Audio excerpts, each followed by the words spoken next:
In today's video, I'm going to teach you how to turn on Dropbox preview images.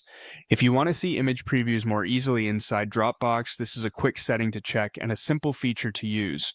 We'll go through the process from the Dropbox website so you can make sure preview images are enabled and working properly.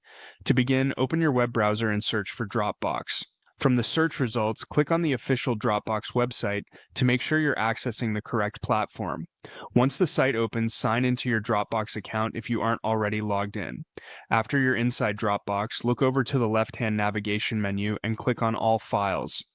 This section gives you access to the files stored in your account and is the main area where you can manage and preview your content.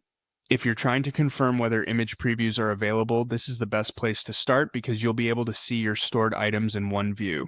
Next, locate the Quick View icon. This option controls how files open when you select them. Click on the Quick View icon to access that setting. The goal here is to make sure files open in Quick View, which allows Dropbox to display previews directly, instead of only showing file details or requiring a full download first. Once you open that option, check the setting for files, open in Quick View.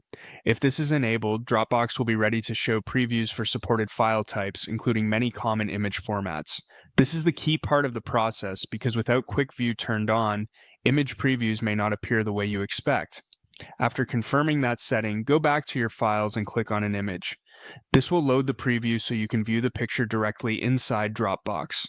If everything is set correctly, the image should open in a preview panel or quick view window without needing any extra steps.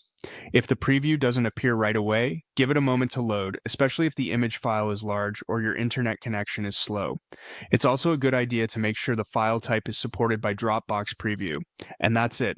By opening Dropbox, going to All Files, turning on Quick View, and selecting an image, you can use preview images more smoothly inside your account.